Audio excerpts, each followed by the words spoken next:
今日咧就有少少特別，你見到我通常擺支吉他喺度有歌仔聽下。唔係個個禮拜都係咁噶。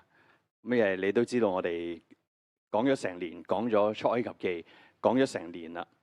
咁我喺我設計裏邊咧，呢個嘅12月份，我哋都係同福音我哋有關嘅。咁所以即係福音書、福音等等有關嘅。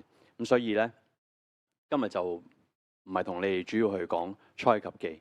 咁啊，等我 set 好先嚇，因為有啲唔同嘅嘢要準備。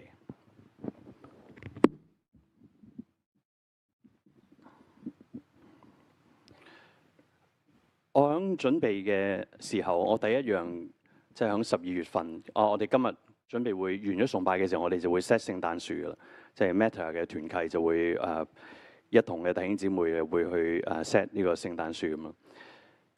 諗起呢個聖誕嘅時候咧，我每一次我都會諗聖誕快樂。但我第一句嘅説話，第一句意念就令到我諗，點解聖誕要快樂嘅？聖誕會唔會有人唔快樂嘅？我先同大家去分享一首歌。咁啊，歌就要麻煩後邊幫我撳啊！一陣間我其他嘅 slide 可以要我自己撳。咁麻煩大家幫我後邊嘅弟兄姊妹幫我撳。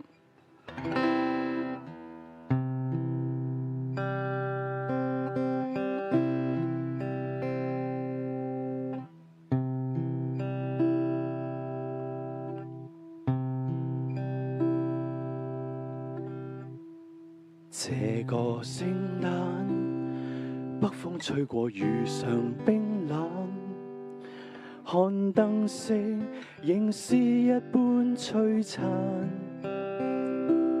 這晚應該很快樂，普世頌讚，是誰瑟縮街角獨個嗟嘆？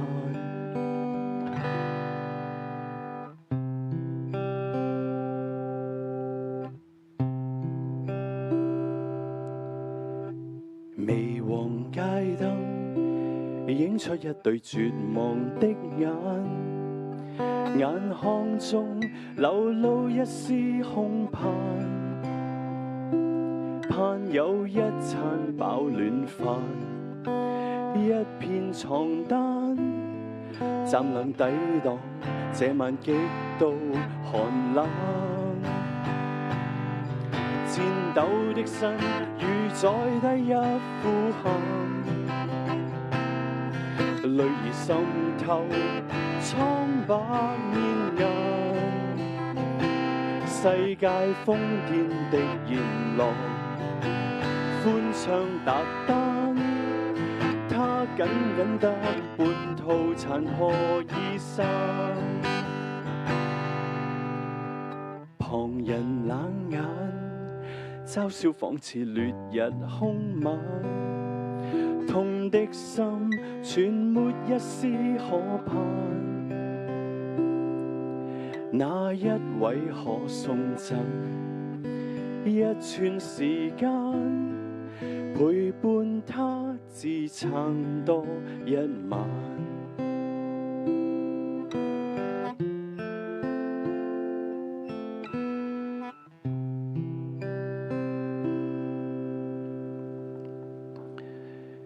呢首歌咧就係2002年嘅時候出嘅，盧永亨弟兄嘅作品。大家有冇聽過盧永亨弟兄嘅歌？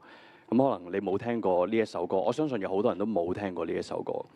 但係我諗可能你有聽過一首歌叫《愛是不保留》，呢一位弟兄佢寫嘅。第一次我聽呢一首歌嘅印象咧係，我估下當時零幾年嘅時候我就估。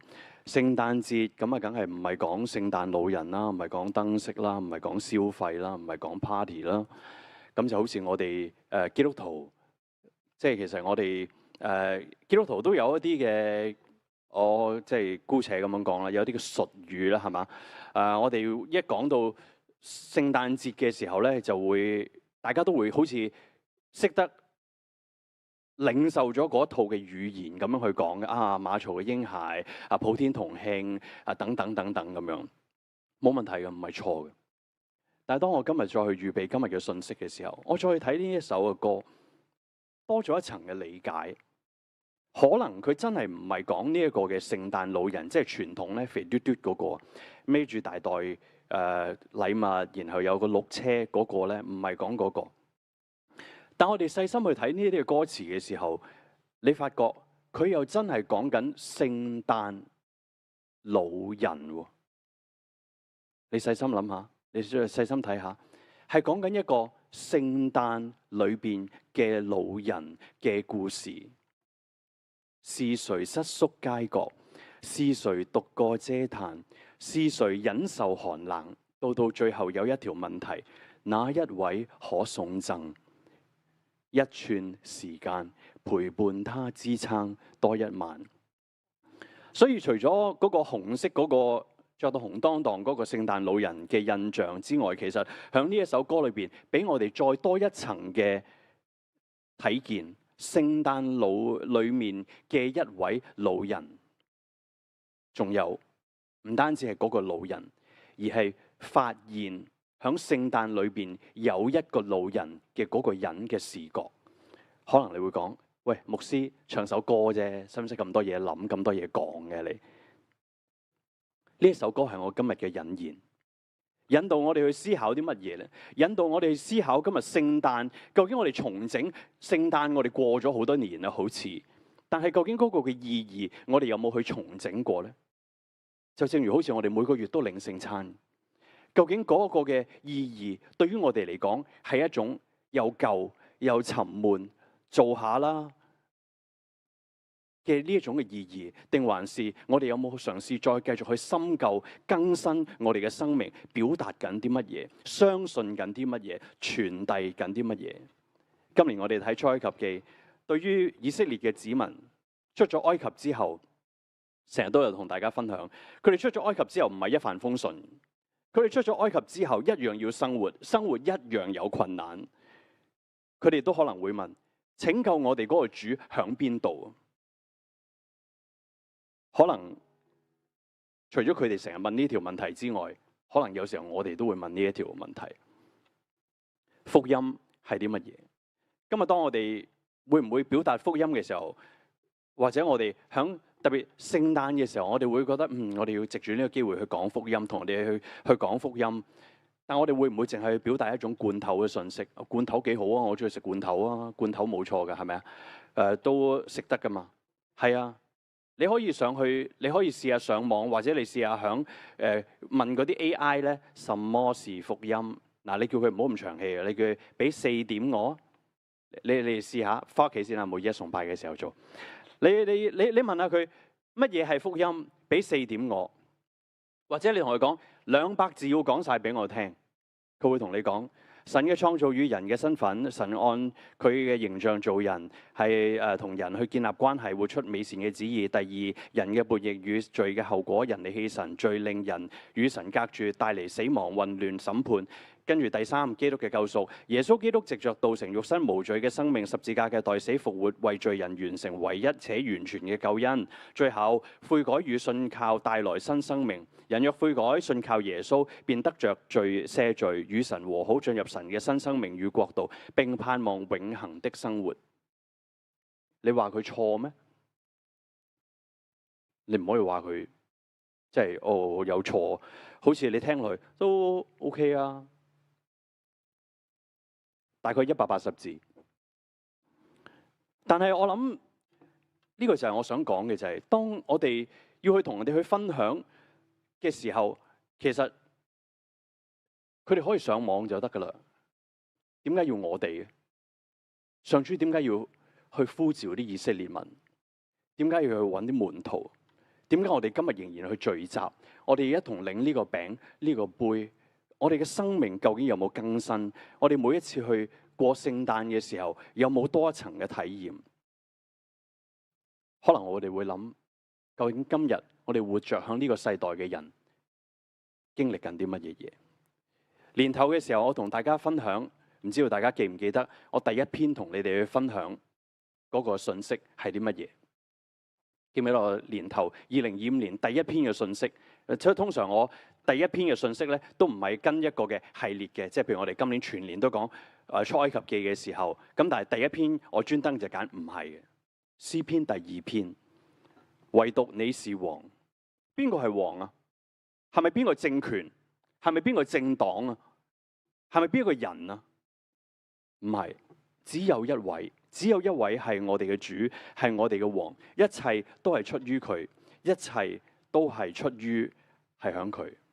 佢係黑暗裏邊嘅光。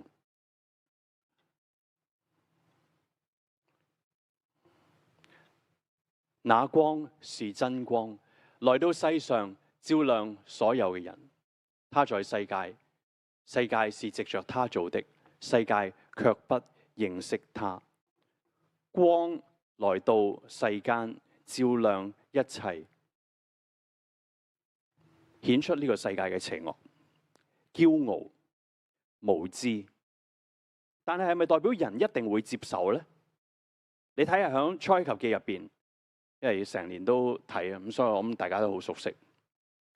你睇法老你就明白啦，唔一定噶，唔一定接受。你睇下啲子民啦，都唔一定接受。耶穌嘅年代都一樣係，人係見就見到啦，說話聽就聽到啦，但係唔一定承認佢係基督噶，就好似喺詩篇第2篇嗰度，因為同我哋嘅期望唔同啊嘛。因為同佢哋期望嘅救主唔同，今日嘅人都係期待拯救，期待拯救去問邊個？去問堪輿學家咯，去問政治家啦，去問經濟學家啦，去問專家啦，期待下一個更好嘅政權啦、經濟啦、社會嘅改變啦、教育啦、科技發展，期望可以改變得更好、更好、更好啦，希望明天會更好啦。冇黑暗咯，但係想盡呢啲一切嘅辦法，揾晒呢啲嘅專家，但係就係缺少咗真光。點解唔認識呢個係真光？你知唔知最難係啲咩原因？就正如我舉另外一個例子，你知唔知道在座有冇人你想去減磅減重嘅？我唔講減肥啦嚇，因為有陣時呢個字咧好敏感嘅，我唔講呢個減肥。我要增啊！點解減磅咁難啊？係咪世間太多美食啊？可能係啊。係咪出邊太多嘢食，又平又正？就可能係啦。但係你知唔知道要減嘅第一步最難係啲咩？係認自己有需要。你唔覺得自己有需要嘅時候，我就係唯一嘅標準咯，係嘛？重過我咪重咯，輕過我咪輕咁樣咯，咁咪得咯，冇問題噶。同樣適用於響醫病嗰度噶。如果我哋真係要去醫嘅時候，首先就要知道自己有病先得噶嘛。中國人有句說話叫咩？諱疾咩話？係，所以就唔想噶嘛，即係唔想去揾噶嘛，唔想去睇噶嘛。因為我唔去睇，咁就佢唔會話出我有啲咩問題咯。因為你唔會去揾醫生傾偈，即係閒談噶嘛，係嘛？即係買打蛋撻去嗰啲同你傾下偈咁樣，你唔會噶嘛。你就去到即係揾佢睇病，咁但係佢如果話出我有嘅時候咧，咁我就我唔係好想接受。我點解要接受光啊？我接受光，咁咪就係話我有黑暗喺裏面咯。所以可能有時候人喺第一步，就係第一步裏邊唔承認，唔想承認。咁即係我有問題啦，我唔覺得我自己有問題喎。所以你記得我早幾次講道嘅時候，我講嘅冇需要啊，最難嘅。你同嗰啲人講去分享嘅時候，我覺得冇需要。呢一個就最快可以灑走我哋。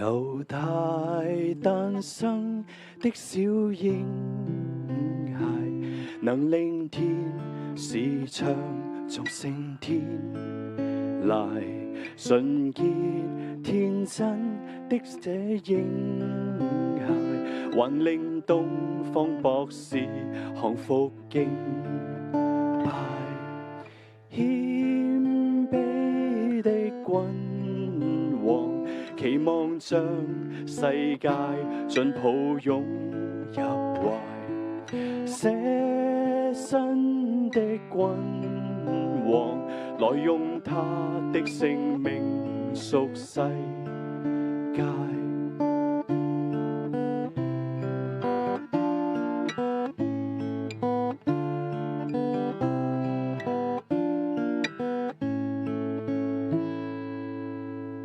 猶太誕生的小嬰孩，能令天使唱頌升天來，純潔天真的這嬰孩，還令東方博士降服敬拜，謙卑的君王，期望將世界盡抱擁入懷，捨身的君王，來用他的性命贖世界。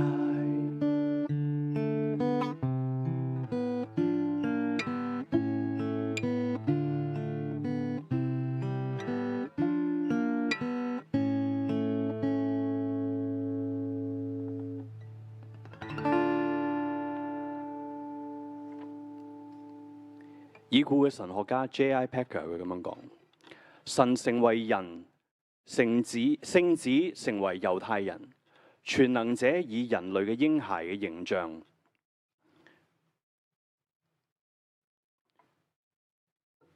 降生喺世界上，只能躺着、凝視、扭動、發出聲音，就像所有嘅孩子一樣，需要人餵食、更衣、教導他如何說話。神子嘅嬰兒時期係一種現實，你越思考這點，你就越感詫異。沒有任何小說情節比道成肉身的真理更精彩了。跟住嗰句我冇放喺度，你咁聽可以。佢繼續咁樣講，佢話人對於福音會產生問題，通常係嚟自對道成肉身嘅不信或者信心不足。咩意思呢？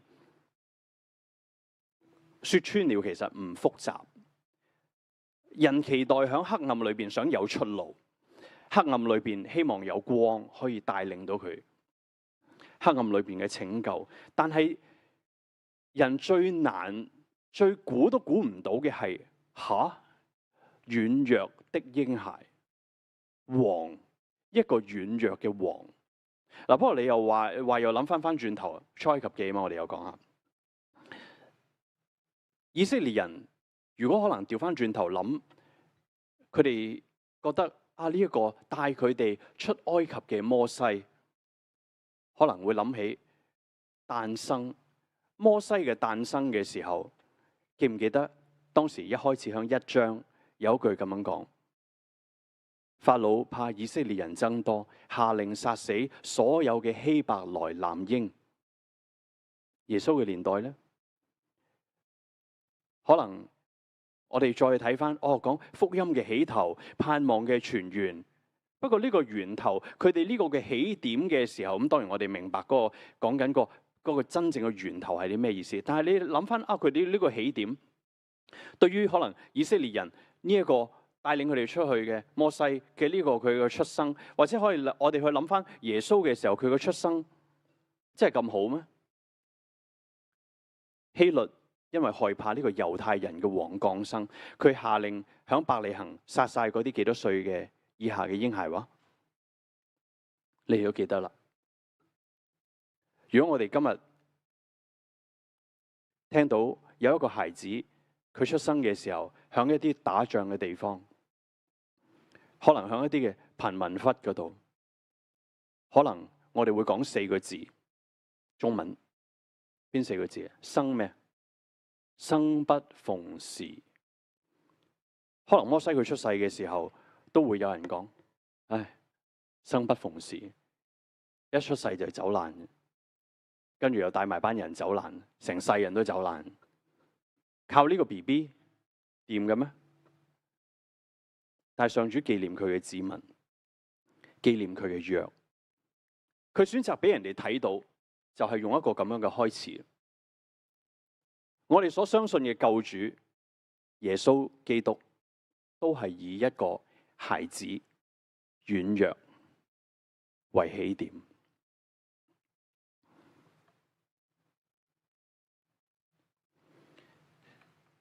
喺路加福音裏邊咁樣講：因今天在大衛嘅城裏為你們生了救主，就是主基督。你們要看見一個嬰孩包着布臥在馬槽裏，那就是給你們的記號。有乜可能軟弱嘅開始，又被唾棄，十字架最後有死亡，有勝利咩？世界有改變到咩？世界唔係又係充滿住哀傷咯、黑暗咯、不義咯。所以可能會有人聽到我哋喺度講嘅時候，當我哋話普天同慶啊、Joy to the world 嘅時候，可能會有啲人會同我哋咁樣講話：請你啲基督徒唔好再喺我難過嘅時候喺度講 Joy to the world 啦，因為睇唔到啊。但係我哋好認真、好嚴肅咁樣安靜嚟去諗嘅時候，究竟生命嘅真光，當我哋面對住疾病、苦難、死亡面前，其實係唔係真係咁暗淡？還是人有時候我哋真係忽略咗上主係使用一個人睇嚟係軟弱無能去顯出呢一份嘅拯救。響人否認救主嘅時候，究竟係因為覺得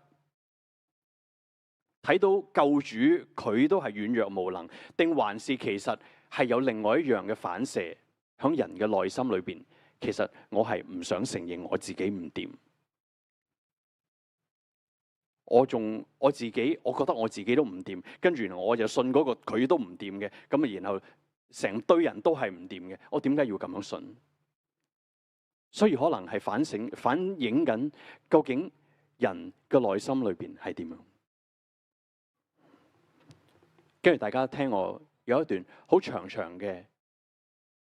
亦都係喺呢一個嘅啱啱我 quote 過呢個已故嘅神學家裏邊，佢咁樣講。我好少 quote 啲咁長嘅説話，不過我真係想讀呢一段俾你哋聽。對神嘅兒子嚟講，掏空自己成為貧窮，代表將榮耀放向一邊，自願限制自己嘅權力，甘願接受困境、隔離、不公正嘅對待、惡意同誤解，最後用極度嘅痛苦嘅方式走向死亡，而且喺靈裏邊嘅痛苦更甚，生理嘅痛苦，以致佢嘅心智喺呢個嘅狀況底下幾近崩潰，代表住對不可愛嘅人類展出極致嘅愛。當今有太多基督徒，我講得明白一啲，有太多看似最好與最正統嘅基督徒，帶着耶穌比喻中嘅嗰啲祭司、利未人，佢哋嘅心靈響呢個世上去生活，眼見周圍嘅人嘅需要，但係卻偽善地祈求、禱告神去滿足呢啲嘅需要之後，轉移佢哋嘅目光，繞道而行。這不是聖誕節的精神。但對有一些基督徒而言，其實係好多基督徒。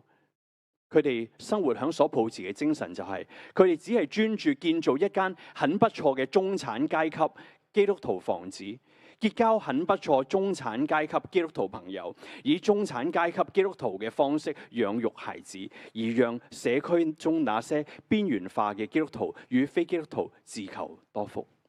聖誕節嘅精神唔會響勢利嘅基督徒裏邊散發出嚟，因為聖誕嘅精神係那些效法他們主人嘅人所抱持嘅精神。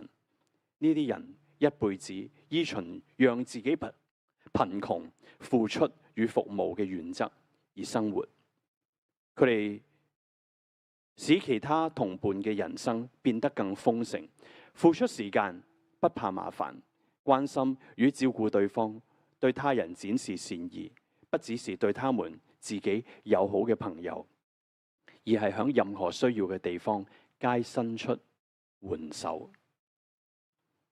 所以原來響當我哋去重整響聖誕裏邊嘅意義嘅時候，光軟弱，原來呢個軟弱嘅形象，主選擇以呢一個軟弱嘅形象響呢個世間裏邊係點樣與人同在。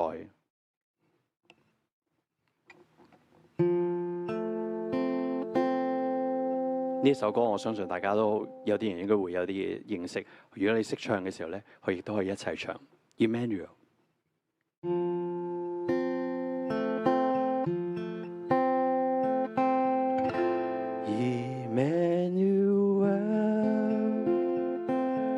神與你同在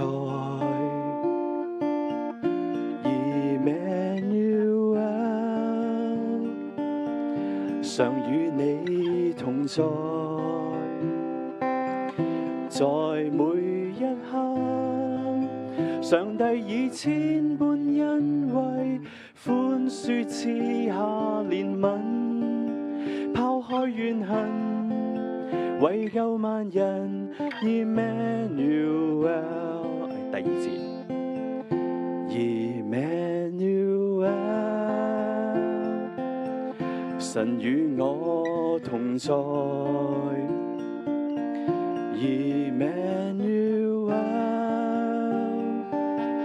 常與我同在，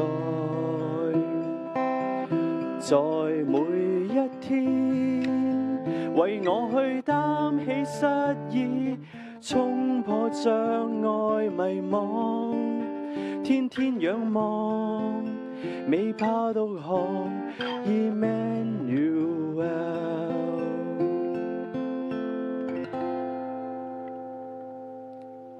放低支吉他先。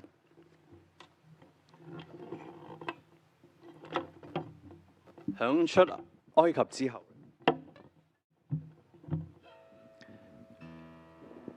上主吩咐摩西教導人建立起會幕，透過會幕嘅行動，唔係淨係單單教佢哋禮儀，其實係教緊佢哋好重要嘅一份人同神嘅關係。知唔知乜嘢？係響心底裏邊真真正正去回應、信服乜嘢係敬拜，乜嘢係服侍。所以建造起個會幕唔係淨係要做一啲嘅動作、一啲嘅禮儀，並唔係淨係要幫佢哋一班以色列子民出嚟冇咩做，咁啊俾啲嘢佢哋做，唔係一啲咁樣嘅活動，唔係淨係要佢哋宗教化咗佢哋，係鍛鍊佢哋嘅心。敬拜，咩係真正敬拜？乜嘢係信服？乜嘢係侍奉？上主喺呢度教導佢哋，同佢哋一齊。你記得我之前講會幕嗰段經文嘅時候，佢唔需要嘅，主唔需要嘅，全地都係佢噶嘛。佢做乜淨係一定要喺呢一個地方嗰度？佢唔係需要係咁樣，萬有都係佢。但係個重點係佢與人同住。記唔記得喺誡命律例典章約書裏邊教導嘅內容係啲乜嘢嘢？你知唔知嗰啲嘅內容係講緊啲咩？係話俾我哋聽，其實一個被拯救嘅群體，從來都唔係一個完美嘅群體嚟嘅。嗰啲嘢教導就係話俾我哋聽，呢個群體從來都唔係淨係一個完美嘅群體。咪就係好似喺我哋，你試下去諗下，當你去同一個人去傳福音。或者可能你喺聖誕嘅時候或者平日你同人哋去講話傳福音講俾你聽。啱啱我講話個180字嗰4點咧，你會講話係罪人係咪？我哋都係罪人啊！唔係淨係人哋係罪人啊，我哋都係罪人嚟㗎。我哋今日都係罪人嚟㗎，蒙恩嘅罪人，但我哋都係罪人，我哋個底係㗎。但係我哋咁樣講，我哋咁樣傳嘅時候，唔係要去發放一個黑暗嘅信息咁。放心，唔好沮喪，唔使絕望。耶穌嚟到呢個世界係一個乜嘢嘅世界？耶穌嚟到呢個世界仍然係一個墮落嘅世界。耶穌嚟到呢個世界，佢仍然係呢一個世界，仍然係一個充滿痛苦嘅世界。今日有冇痛苦？有。可能我哋今日翻到嚟嘅時候放唔低嘅，仍然痛苦緊嘅。屋企人受傷，屋企人離世，冇咗個家園，你叫我翻嚟對住你笑住，好難。仍然係我哋知道嘅，我哋唔係天真到完全唔明白咁樣嘅。不過我哋嘅主嚟到呢個世界嘅時候，就係一個咁樣嘅世界，係咁樣開始。以色列子民面對上主嘅時候，可能係好驚嘅，即係啱啱講啊，同住啊嘛，主與人同在同住啊嘛。啱啱嗰首歌啊，好舒服啊，係咪啊？啊，好 soft 啊 ，Emmanuel 係咪啊？但係 Timothy Keller 牧師佢講過一句説話，喺佢嘅著作裏邊佢講一句説話，佢話：如果摩西佢今日聽到道成肉身嘅信息，可能佢真係會嚇一跳。嚇？可以同耶穌基督，可以同基督面對面一齊，有乜可能啊？嚇死啊！我哋嚇死啊！以前你想象下，佢哋響西乃嘅時候，以色列子民面對住主嘅時候，驚唔驚佢哋？同在喎，Emmanuel。不過我哋話又說回來，我哋有冇認定？我哋有冇相信？同我哋都有冇珍惜呢一份嘅同在咧？好聽就好聽啦，舒服就舒服啦。但係呢份嘅同在有冇讓我哋明白再多一層聖誕嘅意義？當我哋係盼望安穩、真正嘅平安嘅時候，究竟我哋有冇再加多一浸嘅？就係我哋好清楚知道呢個世界係有黑暗，仍然係有黑暗，仍然係有痛苦。但係軟弱睇起上嚟，呢個軟弱嘅王嘅主，佢就係選擇用呢一種嘅形式與人同在，與人同住。必有童女懷孕生子，人要稱他嘅名為以馬內利。喺約翰福音裏邊，道成了肉身，住在我們中間，充充滿滿地有恩典有真理。我們也見過佢嘅榮光，正係父獨生子嘅榮光。住約翰福音呢個住，就讓人哋諗起乜嘢？會幕啊，就係啊，住與人同住。人唔係淨係單單喺會幕嗰度學，仲有透過啲乜嘢？佢嘅說話啦，所以嗰啲嘅子民就係誡命、律例、典章，喺約書裏邊嗰啲嘅細則，學識啲乜嘢？與人同住，點樣待人嘅時候都係。人要稱佢嘅名為以馬內利，即係啲咩？喺人嘅中間。但係我哋要去思考，我哋要去反省嘅係，有冇因為咁樣而喜樂？你有冇因為佢嘅同在而明白到呢一份真正嘅平安係超越黑暗、超越苦難、超越痛苦？定還是係我哋擠出牽強嘅笑容？我哋嘅主由始至終，昔日係，今日係，我哋要相信佢將來都係。佢主動嚟去尋找人，主動去與人同住，唔係我哋去揾佢。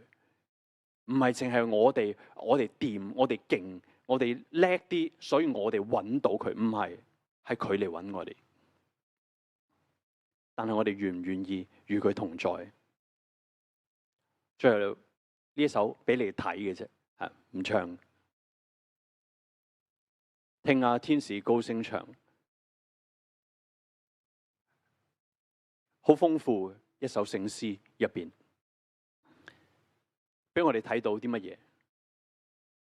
主佢居響呢一個嘅卑微樓房，但係甘於響人世裏邊，講緊係以馬內利。今日我哋再一次去睇重整啊！我講話重整到我哋對聖誕節響當中嘅一啲嘅實踐，光、嬰孩同在，點實踐？或者我哋要退一步，我哋要去諗嘅啫。點解要實踐啊？點解我哋要實踐啊？慶祝咪過後咪算數咯，唱咗歌啦，大家就普天同慶啦。仲有啲咩要去實踐啊？有噶。如果我哋只不過係以為係唱首歌嘅時候，咁就真係冇嘢好實踐。我哋嘅福音咧就好似個180字咁樣嘅，冇生命嘅。我可以印俾你哋，我可以 send 俾你哋，好方便嘅啫。而家大家俾晒你啲所有通訊嘅，可以轉個頭，我 send 今晚 send 俾你哋，轉個頭就 send 俾你收到晒。但係呢個唔係我哋嘅福音，呢個唔係我哋響呢一個嘅群體要去活出嚟嘅福音。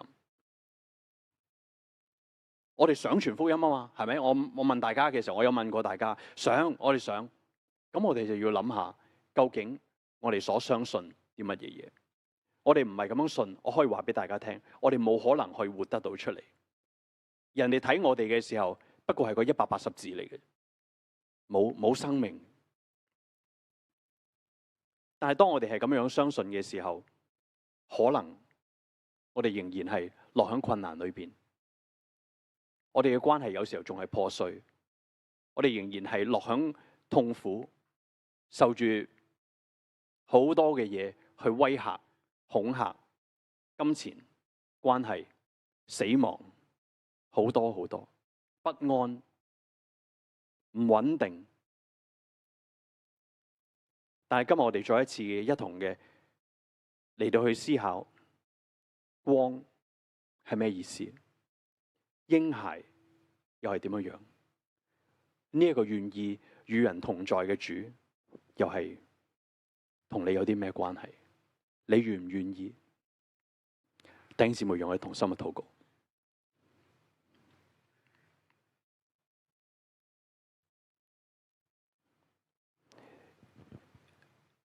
恩主，我哋多謝你，多謝你嘅拯救，多謝你嘅揀選。多謝主耶穌嚟到呢一個世間，再一次叫人去明白，你係嗰位由起初到現在到將來，我哋仍然係去信靠你，願意與人同在嘅主。昔日你點樣揀選拯救以色列之民，之後你亦都讓我哋繼續去睇見，你仍然係嗰位信實、立約、守約嘅主。恩主，讓我哋響呢一個聖誕嘅時分，再一次嘅思考，唔係淨係思考我哋自己點樣嘅去玩樂，我哋點樣嘅去過一個好開心、好淨係點樣嘅去慶祝、去灑落嘅一種咁樣嘅形式嘅聖誕，而係我哋去紀念主，就好似我哋每一次去領呢個餅同杯嘅時候，究竟我哋懷住一個乜嘢嘅心情？願我哋喺當中都去為到一啲特別喺近日佢哋落響苦難當中嘅家庭，可能有時候佢哋嘅苦、佢哋嘅困難已經唔能夠再用言語去表達出嚟，甚或可能眼淚都好似有一種流乾嘅感覺。因主求你憐憫，讓我哋都有人讓我哋眾人都有一份與人同在、愛人嘅心。願你紀念，願我哋喺禱告裏邊當中都去紀念。多謝你垂聽我哋嘅祈禱。奉耶穌基督名祈求，阿門。會眾請起立，讓我哋一同領受從上主而嚟嘅賜福。願父上帝一份超越我哋所想所求嘅愛，主耶穌基督一份信服到底嘅忠心，聖靈嘅智慧與引導，常與你哋眾人同在，從今直到再見主嘅面。阿門。會眾請坐，我一同默禱。